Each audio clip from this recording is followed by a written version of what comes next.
Listo.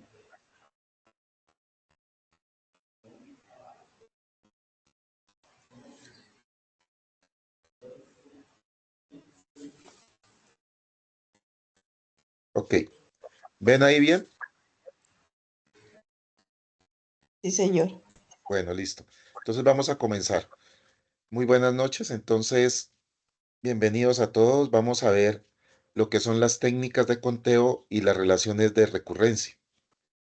Entonces, dentro de la matemática discreta, pues también nos permite llegar a muchos temas. Entre uno de ellos es trabajar sobre las técnicas de conteo, lo cual nos permite ampliar un poquito de cómo se trabaja alguna cosa sobre el análisis de datos.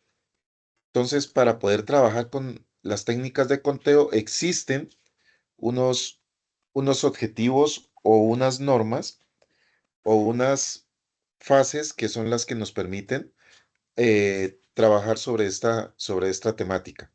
Lógicamente, no es que vamos a ir en profundidad sobre estos temas, simplemente darlos a conocer cómo funcionan y plantear diferentes ejemplos que les permitan a ustedes diferenciar en un análisis de datos qué temática o qué técnica se puede utilizar dependiendo de cómo estén repartidos los datos sobre las diferentes muestras en una población de datos. Entonces, ¿qué son las técnicas de conteo como tal? Pues las técnicas de conteo son métodos, ¿sí? Son métodos o etapas matemáticas, pues que les permiten a ustedes o les van a permitir a ustedes determinar un número total de diferentes resultados, ¿ya?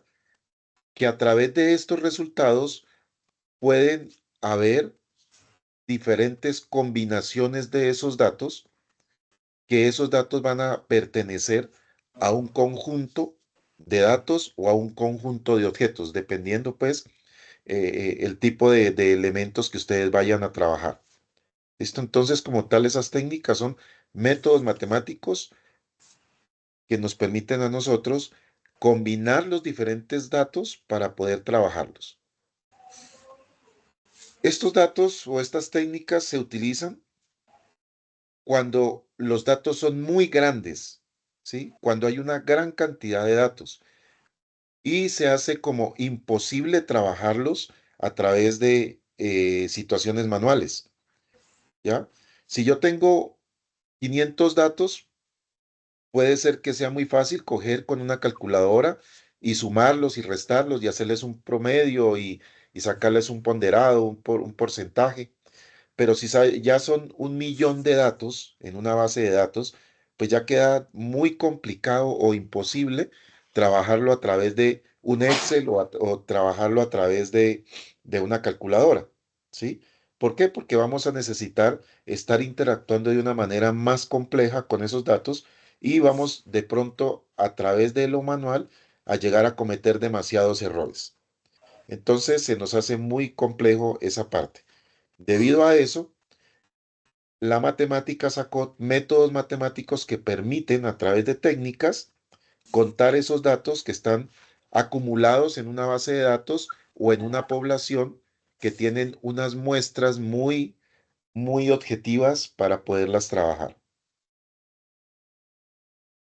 Por ejemplo, si dentro de ese contexto de datos sacamos algo que dice, si tiene 4 sillas, una amarilla, una roja, una azul y una verde, nos planteamos una pregunta que dice, ¿cuántas combinaciones de 3 de ellas, o sea, de 3 sillas, se pueden ordenar una al lado de la otra? Entonces, si esto lo vamos a hacer manual, pues lógicamente se nos va a ir mucho tiempo tratando de hacerlo. No es que no se pueda hacer, lo podemos hacer manualmente, pero ¿qué va a provocar esa realización manual?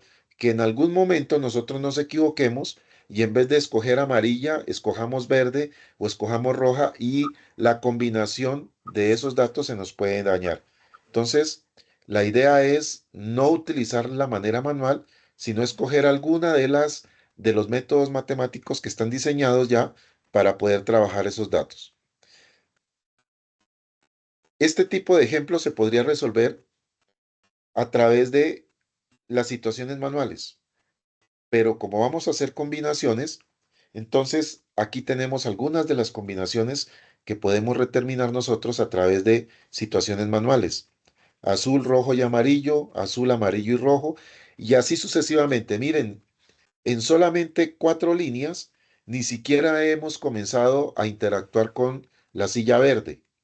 O sea que este problema de interactuar o hacer combinaciones de esas diferentes sillas que están pintadas de diferente color, nos puede generar un ejemplo o un conjunto de datos demasiadamente grande, lo que nos va a permitir que se requiera mucha paciencia y vamos a requerir demasiado tiempo, lo cual en un momento determinado en nuestro trabajo, pues no lo vamos a poder hacer.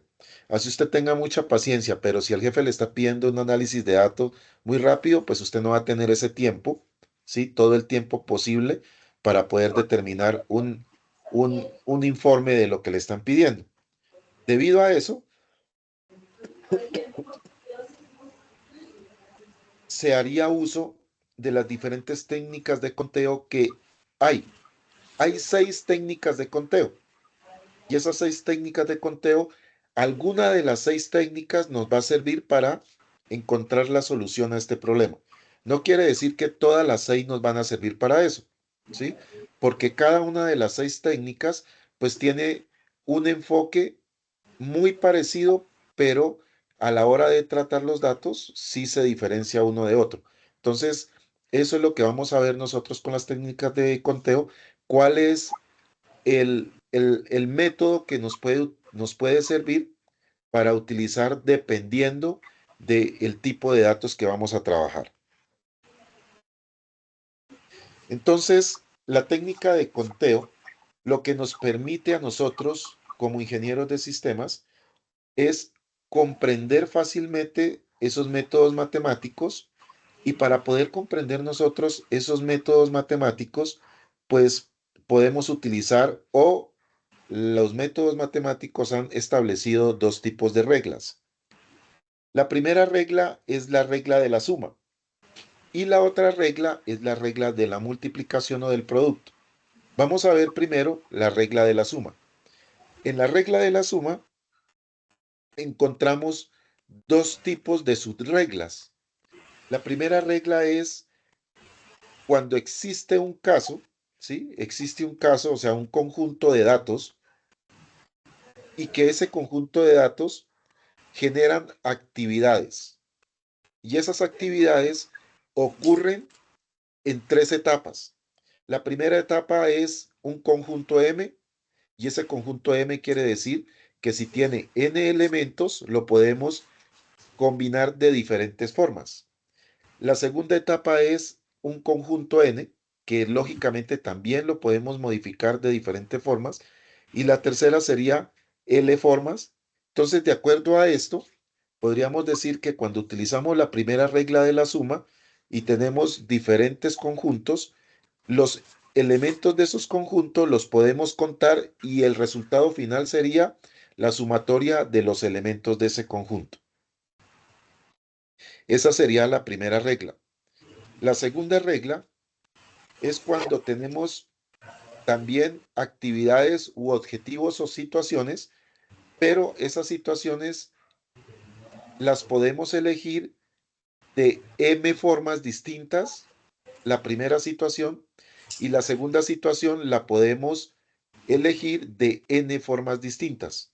Eso quiere decir que la segunda regla de la suma va a generar una intersección entre los conjuntos que se generan a través de un diagrama.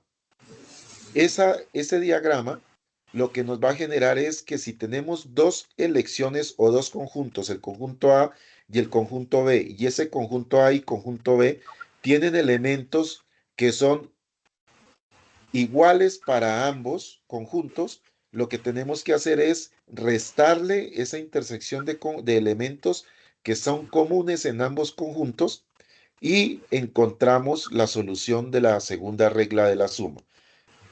Eso es como si tuviéramos nosotros este diagrama de Venn donde tenemos el conjunto M y el conjunto N, pero resulta que esos dos conjuntos tienen elementos en común.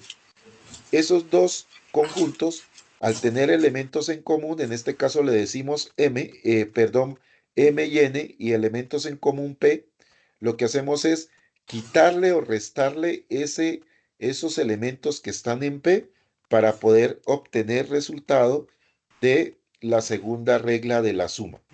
¿Listo? ¿Preguntas hasta ahí?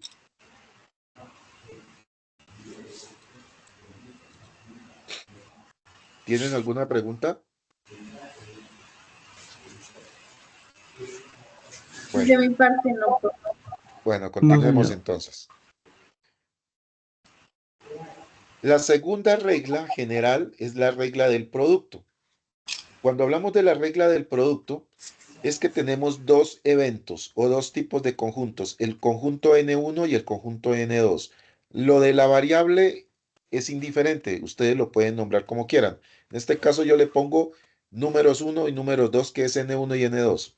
Entonces, cuando hablamos de la regla del producto, esto me genera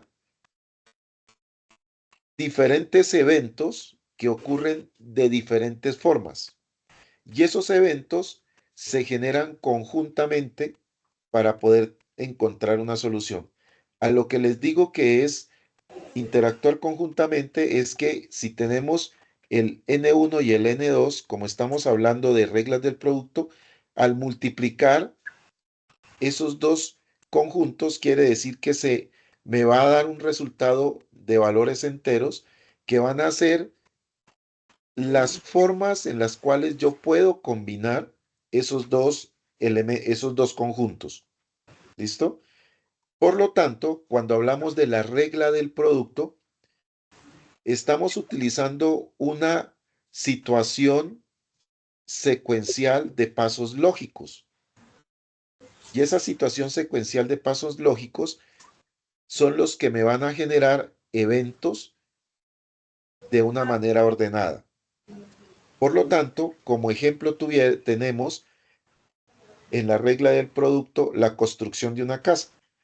Entonces, esto determina que para poder nosotros construir una casa, pues lógicamente se tiene que tener unos pasos lógicos o un algoritmo, el cual permite empezar a construirla, porque si una casa no tiene cimientos y le pongo el techo, pues lógicamente se me va a caer.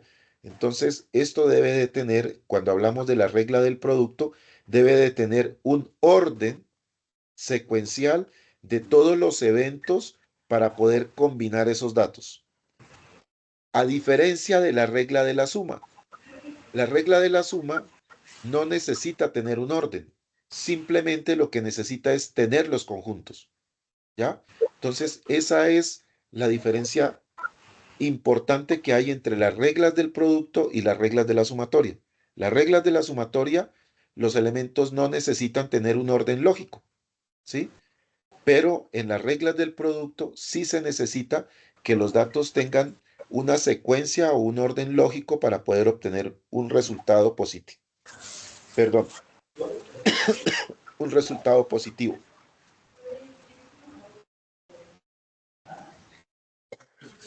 Ejemplo de las reglas de la suma. Miren el primer ejemplo. Queremos comprar chocolate en en el supermercado. Hay tres marcas, A, B y C.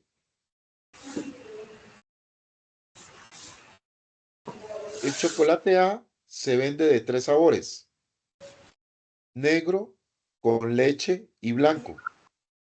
Además de haber la opción sin o con azúcar para cada uno de ellos. Ese es el primer producto. El segundo producto es el chocolate B, que también se vende en tres sabores: negro, con leche y blanco.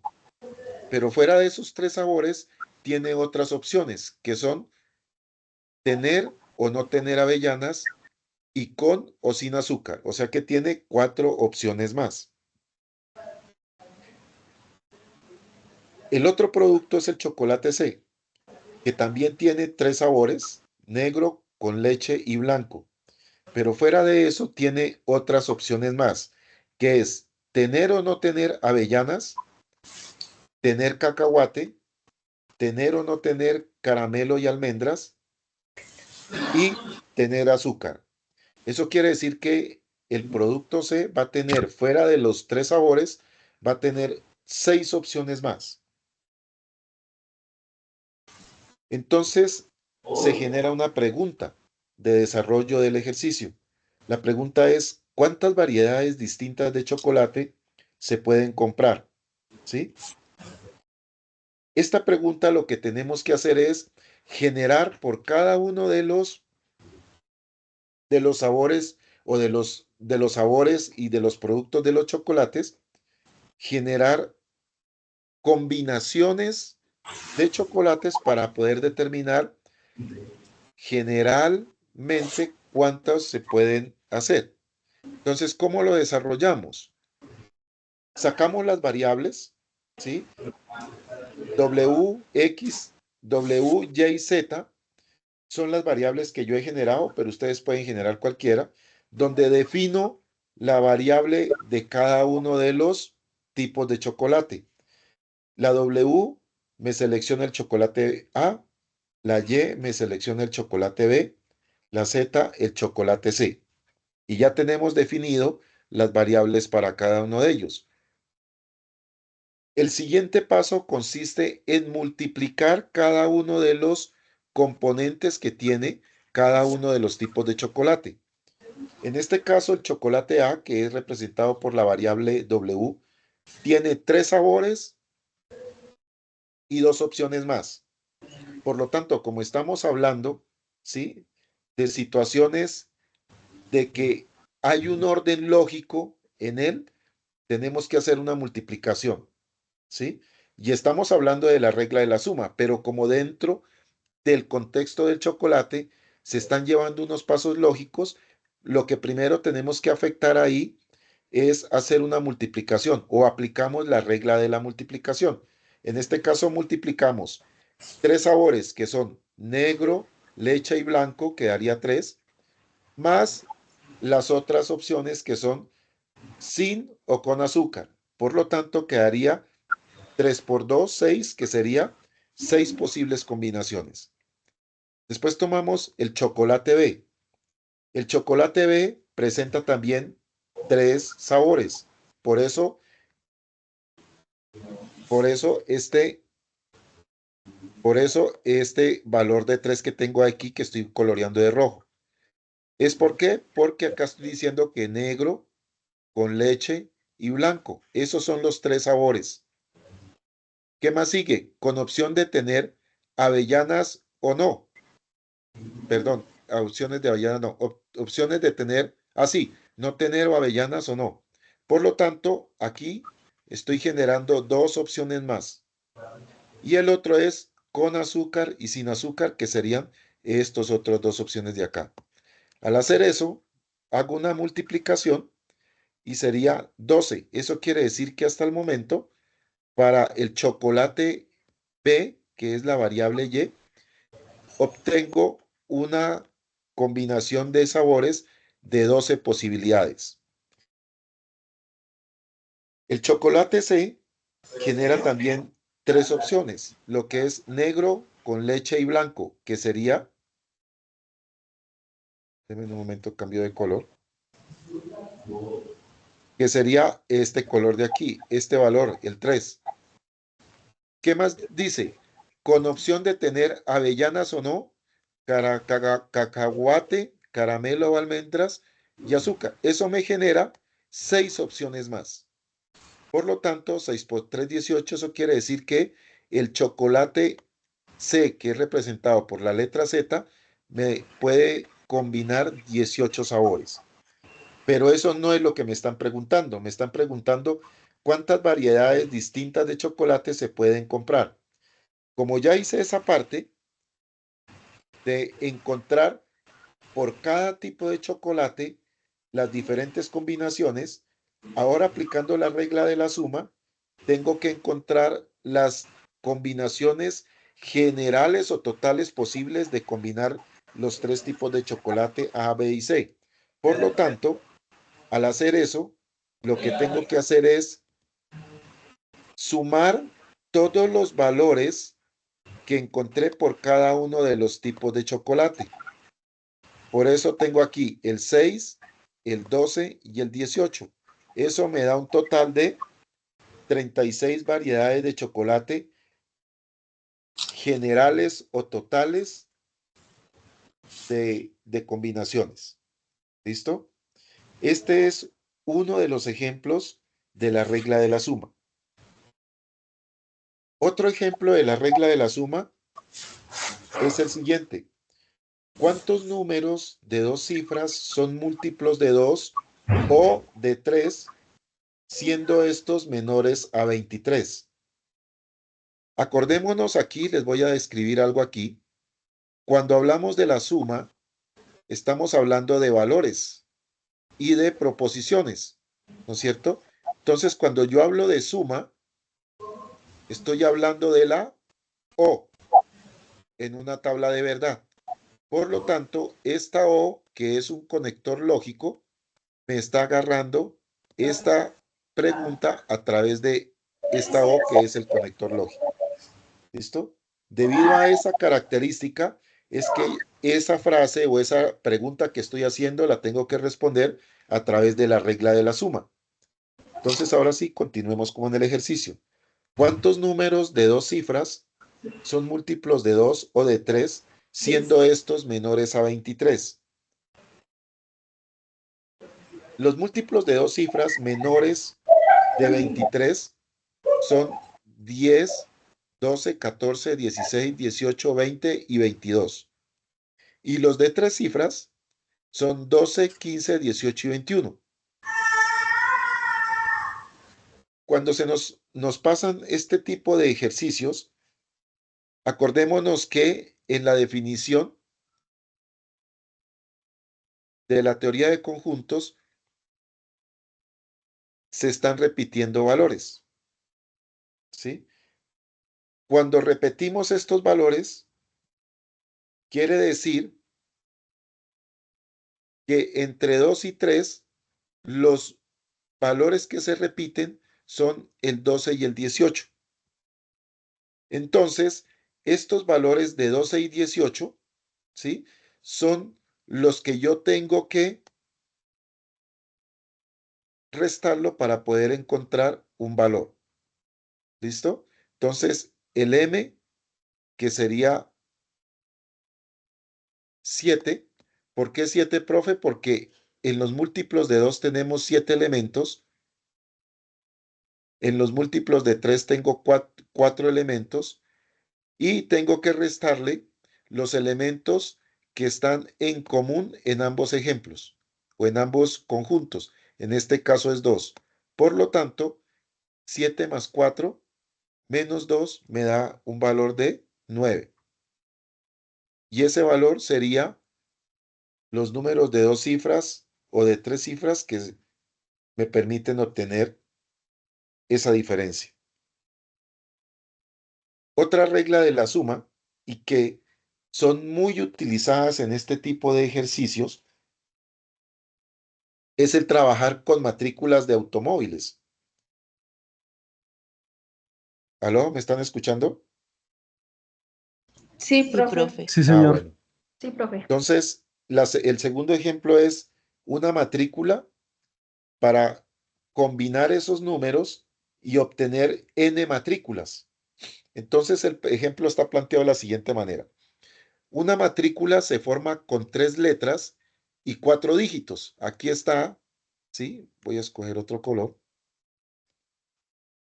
Aquí está las 3 letras y los 4 dígitos. ¿Listo?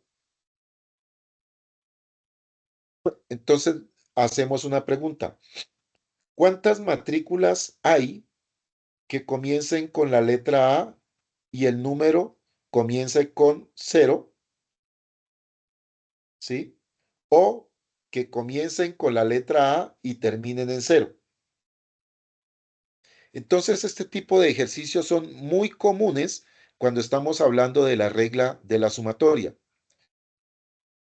Planteamos el ejercicio, donde me dice el ejercicio, combine 3 letras y 4 dígitos para encontrar el mayor número de matrículas de automóviles que se puedan plantear. Pero este tiene una característica, que comienza la placa por una letra y termina en 0. O que comienza la placa por una letra y los dígitos numéricos comienzan por 0. Entonces, lo primero que tenemos que entender aquí es determinar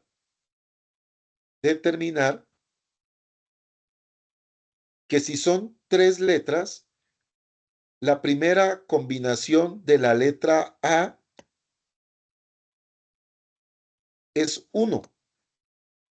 ¿Por qué, profe, es 1? Porque solamente hay una posibilidad porque ya no la están planteando. Eso quiere decir que la A ya está escogida, ya no la puedo tocar.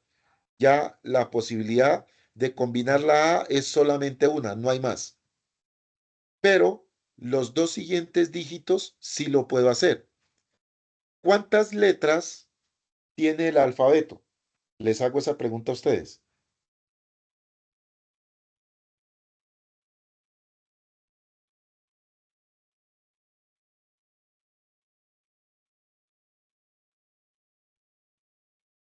Chicos, ¿cuántas letras tiene el alfabeto?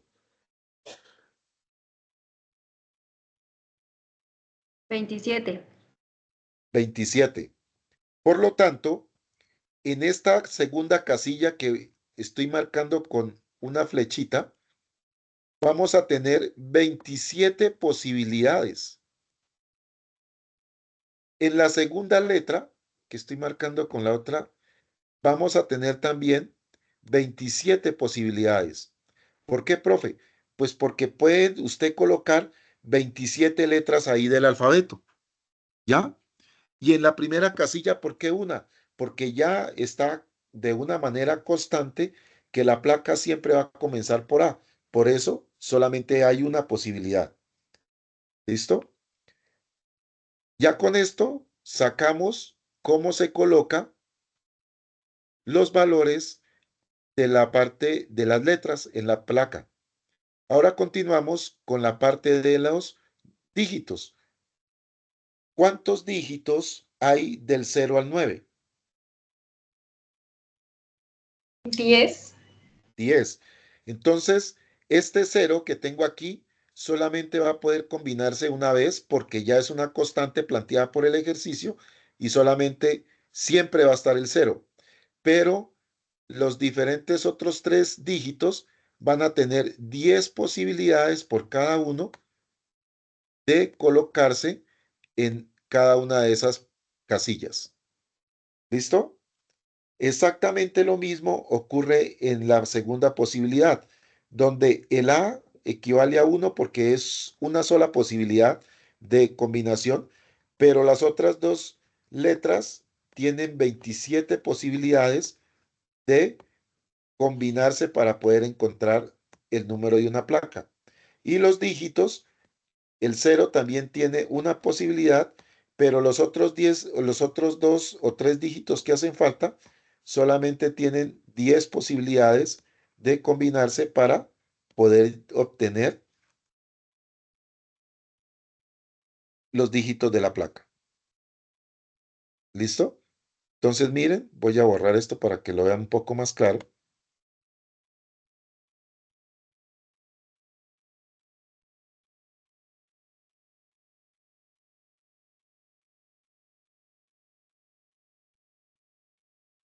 Entonces, miren. Y en la parte de abajo también. Eso quiere decir que de esas maneras nos permite encontrar los diferentes tipos de placa que vamos a realizar. ¿Qué hacemos después? Pues cogemos toda la parte toda esta parte,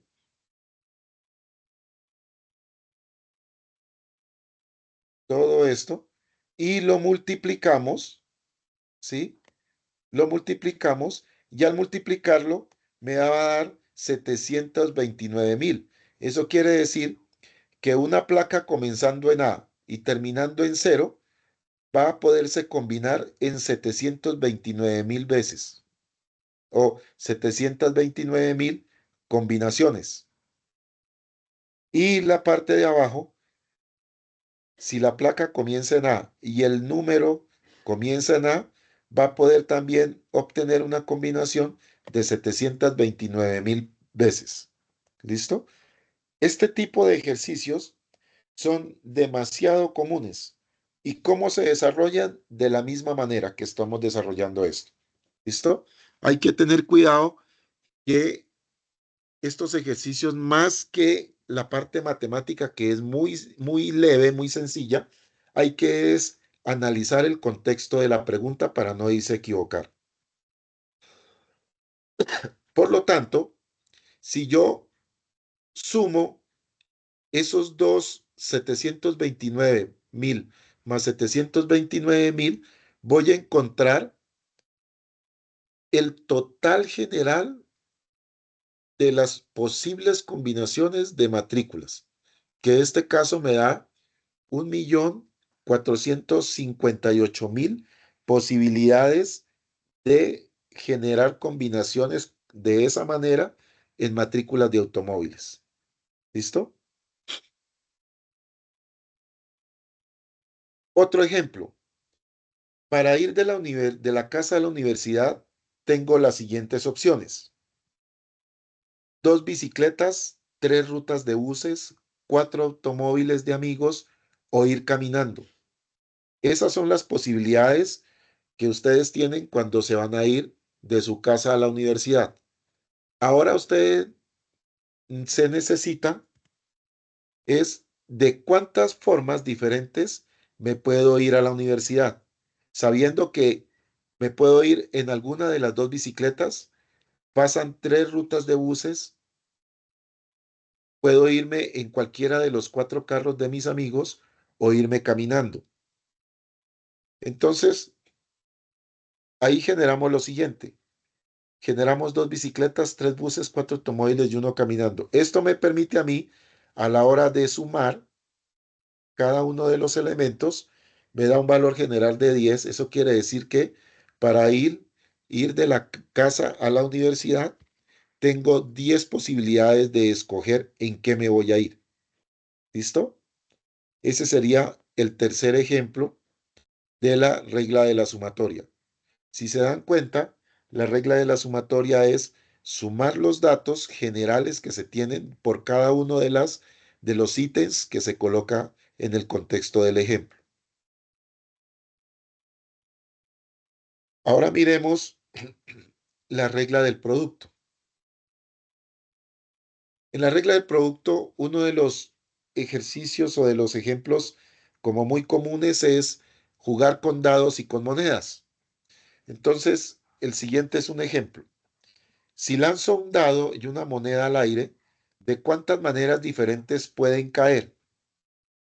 ¿Cuántas caras tiene un dado? Un dado tiene 6 caras y la moneda tiene únicamente 2 caras. Por lo tanto, las combinaciones que se pueden obtener entre un dado y una moneda son de 12. ¿Y cómo determinamos eso? Entonces, para que se vea que sí se da esa parte, esta es la monedas y esta es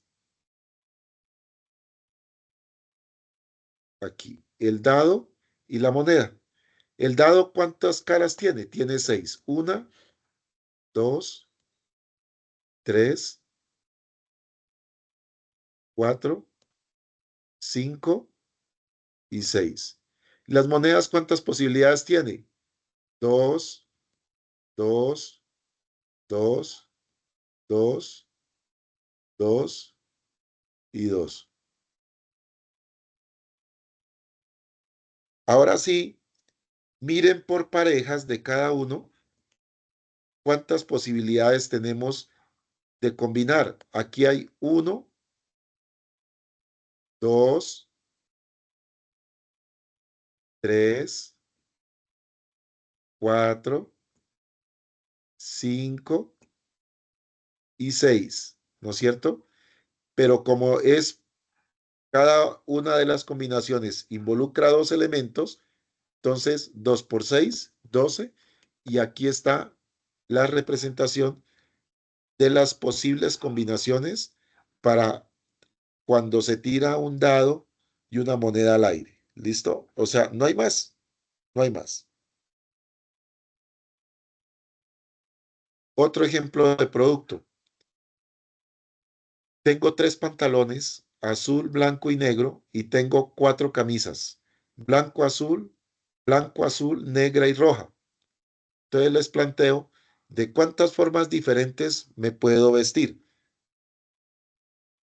Pues si tengo 3 pantalones y 4 camisas, pues simplemente puedo decir que multiplico esos dos valores enteros y el valor que se tiene es las posibles combinaciones que podemos realizar.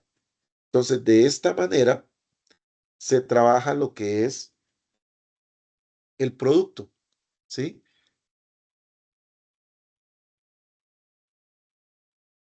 Otro ejemplo. En un restaurante, el menú consiste en un plato principal, un aperitivo y un postre. De platos principales tenemos 4, de aperitivos hay 5 y de postres hay 3. Por lo tanto, como estamos haciendo una multiplicación, entonces eso es algo como lógico, ¿sí? Organizado lógicamente. Y aquí lo que hacemos es multiplicar cada uno de estos elementos, ¿sí? Que son los que me determinan qué es lo que vamos a comer. Entonces, 4 por 5, 20 y 20 por 3, 60. Eso quiere decir que hay 60 posibilidades de combinar las comidas que tenemos ahí. Otro ejemplo. Se lanza una moneda y 2 dados. ¿Cuántos resultados diferentes se pueden obtener?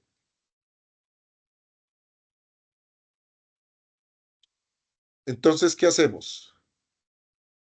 Hagamos el primer punto. Se lanza una moneda y 2 dados. ¿Cuántos resultados diferentes se pueden obtener? ¿Ustedes qué creen que cuántos resultados se pueden obtener?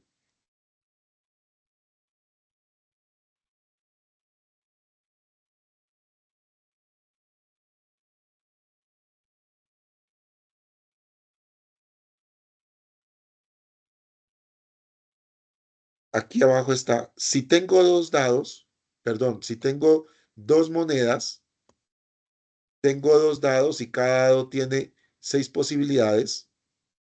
Entonces lo que hago es las 2 posibilidades que tienen las monedas, multiplicarlo por las 6 posibilidades que tiene un dado y las 6 posibilidades que tiene el otro dado. Eso me da un total de 72, ¿sí? Resultados diferentes que se pueden obtener a través de la multiplicación.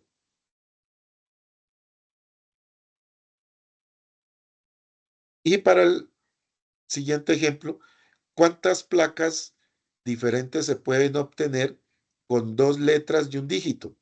Entonces, son 27, ¿no? Yo aquí me equivoqué. Son 27 letras. Yo aquí puse 26 y no, son 27. Entonces, aquí tengo 27 y acá sería 10. Por lo tanto, eso me da un total de 27.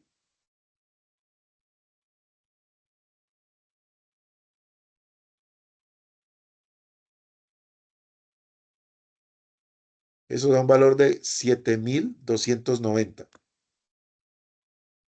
Esto da un valor de 7.290 posibles combinaciones. ¿Listo?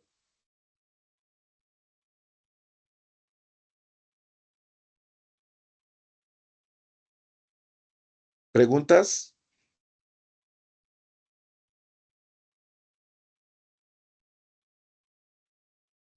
De No, mi señor. parte no, profe. Listo. Entonces, eso era lo que yo quería transmitirles esta clase, ¿sí?